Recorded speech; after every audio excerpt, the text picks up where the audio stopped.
Hello friends, எல்லோரும் எப்படி இருக்கீங்க? இந்த வீடியோவில் நம்ம நூடுல்ஸ் பிஸ்னஸ் பற்றி தான் பார்க்க போகிறோம்.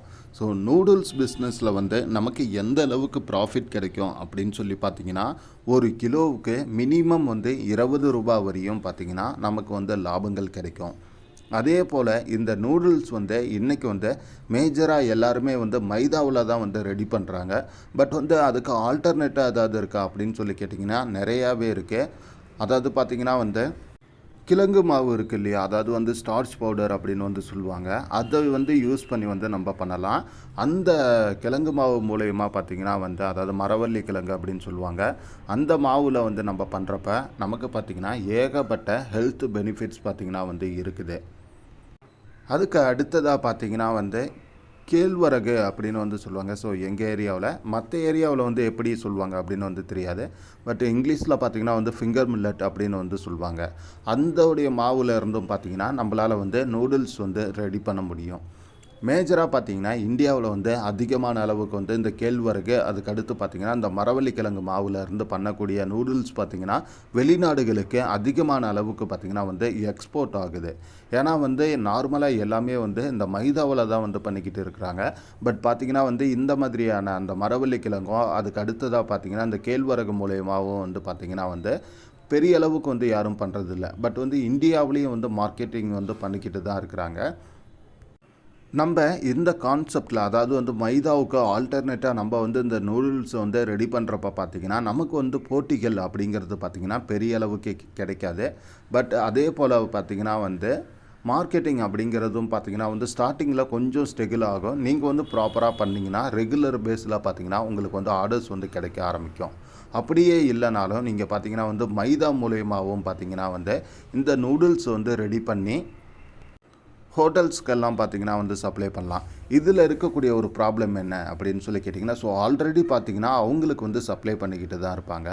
அதனால் அவங்கக்கிட்ட ஒன்ஸ் நம்ம ஆர்டர்ஸ் கவர் பண்ணிட்டாலே போதுமானது. ரெகுலர் பேஸில் பார்த்திங்கன்னா அவங்களுக்கு சப்ளை பண்ணலாம். ரெகுலர் பேஸ்லேயோ அப்படி இல்லாட்டினா வீக்லி ஒன்ஸோ பார்த்திங்கன்னா நம்ம அவங்களுக்கு ப்ராப்பராக சப்ளை பண்ணிக்கிட்டு இருக்கலாம். ஸோ அந்த இடத்தெல்லாம் நம்ம எப்படி ஆர்டர் எடுக்கலாம் அப்படின்னு சொல்லி கேட்டிங்கன்னா, இன்றைக்கி ஆவரேஜாக ஒரு கிலோ பார்த்திங்கன்னா அவங்க ஒரு 70 ரூபாய்க்கோ 80 ரூபாய்க்கோ வாங்குறாங்க. அப்படின்னா ஒரு 80 ரூபாய்க்கு வாங்குறாங்கன்னா அதுலேருந்து ஒரு 5 ரூபாயோ 10 ரூபாயோ நம்ம கம்மி பண்ணி நம்ம சப்ளை பண்ணுறப்ப பார்த்திங்கன்னா ஆர்டர்ஸ் நம்மளுக்கு கிடைக்கும். சரிங்களா? பட் நம்ம ப்ராப்பராக ரெகுலராக பண்ணுற மாதிரி இருக்கணும். அந்த மாதிரி பார்த்திங்கன்னா நீங்கள் உங்கள் பிஸ்னஸை டெவலப் பண்ணணும். அப்போ தான் பார்த்திங்கன்னா உங்களுக்கு ஆர்டர்ஸ் அப்படின்றது கிடைக்கும். அதே போல் பார்த்திங்கன்னா இந்த மிஷினை விலை எப்படி இருக்குது, இதில் எத்தனை மாடல்ஸ் இருக்குது அப்படிங்கிறதையும் நம்ம பார்த்திங்கன்னா இப்போ பார்க்கலாம். பொதுவாக இந்த மிஷினில் பார்த்திங்கன்னா 2 கான்செப்ட் தான். ஒன்று பார்த்திங்கன்னா செமி ஆட்டோமேட்டிக், இன்னொன்று பார்த்திங்கன்னா ஃபுல்லி ஆட்டோமேட்டிக். செமி ஆட்டோமேட்டிக்கும் ஃபுல்லி ஆட்டோமேட்டிக்கும் என்ன வித்தியாசம் அப்படின்னு சொல்லி கேட்டிங்கன்னா, ஸோ செமி ஆட்டோமேட்டிக்கில் பார்த்திங்கன்னா நம்ம அந்த நூடுல்ஸ் ரெடி பண்ணுறதுக்கு எக்ஸாம்பிள், இப்போ நீங்கள் மைதா யூஸ் பண்ணுற மாதிரியாக இருந்தால் மைதா, அப்படி இல்லாட்டினா அந்த ஃபிங்கர் மில்லட் மூலயமாக இருந்தால் அந்த கேழ்வரகு மாவு, அதுக்கு அடுத்து பார்த்திங்கன்னா அந்த மரவள்ளி கிழங்கு மாவு, இதெல்லாம் பார்த்திங்கன்னா நம்ம ரெடி பண்ணிக்கணும். ரெடி பண்ணிக்கிட்டு அந்த இன்புட் அப்படின்னு சொல்லிட்டு ஒரு ட்ரம் இருக்கும். ஸோ அதில் நம்ம கொடுக்குறப்ப பார்த்திங்கன்னா ப்ராசஸ் ஆகி நமக்கு அந்த நூடுல்ஸாக கட் பண்ணி கொடுக்கும். அதை பார்த்திங்கன்னா நம்ம ட்ரை பண்ணணும். சரிங்களா? அதாவது பாயில் பண்ணி ட்ரை பண்ணணும். அதுக்கு அடுத்ததாக பார்த்திங்கன்னா இந்த ஃபுல்லி ஆட்டோமேட்டிக் அப்படிங்கிறது என்ன அப்படின்னு சொல்லி கேட்டிங்கன்னா, அதிலே பார்த்திங்கன்னா அந்த ஸ்டீமிங் மூலயமா பார்த்திங்கன்னா நமக்கு ட்ரை ஆகி வர மாதிரியும் இருக்குது. இது பார்த்திங்கன்னா அந்த முதலீடு அப்படின்றத பொறுத்து பார்த்திங்கன்னா அந்த மிஷின் மாறுபடும். நார்மலாக செமி ஆட்டோமேட்டிக் அப்படின்னு சொல்லி பார்க்குறப்ப அதோடைய ப்ரொடக்ஷன் கெப்பாசிட்டியை பொறுத்து அதோடைய விலை பார்த்திங்கன்னா மாறுபடும். ப்ரொடக்ஷன் கெப்பாசிட்டியை பொறுத்து தான் அந்த செமி ஆட்டோமேட்டிக் ஆகட்டும் ஃபுல்லி ஆட்டோமேட்டிக் ஆகட்டும் அதோடைய ப்ரைஸ் அப்படின்றது பார்த்திங்கன்னா இருக்குது. நார்மலாக பார்த்திங்கன்னா 1 ஹவருக்கு ஒரு 100 கிலோ வரையும் உற்பத்தி பண்ணக்கூடிய மிஷினோடைய ப்ரைஸ் எப்படி இருக்குது அப்படின்னு சொல்லி பார்க்குறப்ப 25,000 ரூபாயிலேருந்து 30,000 ரூபாய் வரையும் பார்த்திங்கன்னா வருது. இதுவே ஃபுல்லி ஆட்டோமேட்டிக் கான்செப்ட்லாம் போகிறப்ப பார்த்திங்கன்னா நமக்கு ஆவரேஜாக ஒரு 3 லட்ச ரூபாய் வரையும் பார்த்திங்கன்னா நமக்கு தேவைப்படும். ஸோ அந்தளவுக்கு அதில் நமக்கு ஒர்க் அப்படின்றது பார்த்திங்கன்னா கம்மி. ஸோ ஸ்டார்டிங்கில் என்னை பொறுத்தவரையிலையும் பார்த்திங்கன்னா இந்த மாதிரியான செமி ஆட்டோமேட்டிக் மிஷினை நம்ம வாங்குறது தான் பார்த்திங்கன்னா ரொம்பவும் சூட்டபுளாக இருக்கும். ஏன்னா அதுதான் பார்த்திங்கன்னா அந்த இன்வெஸ்ட்மெண்ட் அப்படின்றது நமக்கு கம்மியாக கிடைக்கும். செமி ஆட்டோமேட்டிக்கும் ஆட்டோமேட்டிக்கும் உள்ள வித்தியாசம் என்ன அப்படின்னு சொல்லி கேட்டிங்கன்னா, செமி ப்ராசஸிங் எல்லாமே சேம் கான்செப்ட் தான். ஆட்டோமேட்டிக்காகவே பார்த்திங்கன்னா நமக்கு வந்து ப்ராசஸ் ஆக ஆரம்பிச்சிடும்.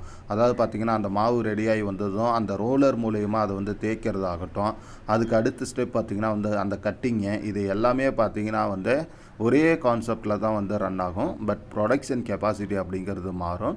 நீங்கள் ஃபுல்லி ஆட்டோமேட்டிக் போகிறப்ப உங்களுக்கு வந்து ட்ரையரோட வந்து வந்துடும். அண்டு செமி ஆட்டோமேட்டிக்கில் பார்த்திங்கன்னா நீங்கள் நார்மலாக வந்து ட்ரை பண்ணுற மாதிரி இருக்கும். இதுதான் பார்த்திங்கன்னா இது ரெண்டுக்கும் வந்து உள்ள வித்தியாசம். மற்றபடி பார்த்திங்கன்னா பெரிய அளவுக்கு வந்து வேறு எதுவும் கிடையாது. அதே போல் ஆவரேஜாக இதோடைய உற்பத்தி செலவுகள்லாம் வந்து எவ்வளோ ஆகும் அப்படின்னு சொல்லி கேட்டிங்கன்னா, இன்றைக்கி மைதா வந்து நம்ம ஏரியாவை பொறுத்தவரையும் ஹோல்சேல் ப்ரைஸ் அப்படின்னு சொல்லி பார்த்தீங்கன்னா ஒரு ₹40 45 ரூபாய்க்கு பார்த்திங்கன்னா வந்து நம்ம ஏரியாவில் வந்து கிடைக்கிது. இதுவே நீங்கள் வந்து மகாராஷ்டிரா, பஞ்சாப், ராஜஸ்தான் இந்த மாதிரியான இடத்துலேருந்து எடுக்கிறப்ப பார்த்திங்கன்னா ஒரு ₹25 25லேருந்து 30 இந்த ரேட்டுக்குள்ளே பார்த்திங்கன்னா நல்ல குவாலிட்டியில் இருக்கக்கூடிய மைதாவை வந்து உங்களால் கொள்முதல் பண்ணிட முடியும். ஒரு கிலோவுக்கு பார்த்தீங்கன்னா ஒரு ₹10லேருந்து 12, 13 இந்த ப்ரைஸ் டீட்டெயில்ஸ் ப்ரைஸில் பார்த்தீங்கன்னா உங்களுக்கு வந்து டிஃப்ரென்ஸ் வந்து கிடைக்கும் நீங்கள் வெளி மாநிலங்கள்லேருந்து கொள்முதல் பண்ணுறப்ப.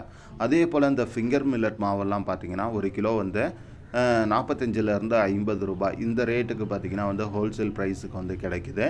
ஸோ நீங்கள் வந்து அதில் ரெடி பண்ணுற மாதிரியாக இருந்தாலும் அந்த மாவு பார்த்திங்கன்னா வந்து வாங்கிக்கலாம். அதுக்கு அடுத்ததாக பார்த்திங்கன்னா அந்த ஸ்டார்ச் பவுடர் சொல்லியிருந்தோம் இல்லையா, அதோடைய ப்ரைஸ் வந்து எப்படி போகுது அப்படின்றது வந்து எனக்கு தெரியல. பட் வந்து உங்கள் ஏரியாவில் நீங்கள் வந்து டீட்டெயில்ஸ்லாம் செக் பண்ணி பார்க்குறப்ப கண்டிப்பாக பார்த்திங்கன்னா கிடைக்கும். உங்களுக்கு நியரஸ்ட் பிளேஸில் வந்து அந்த கிழங்கு மில்லு வந்து எங்கெல்லாம் இருக்கோ அங்கேருந்து பார்த்திங்கன்னா வந்து நீங்கள் வந்து கொள்முதல் பண்ணிக்கலாம்.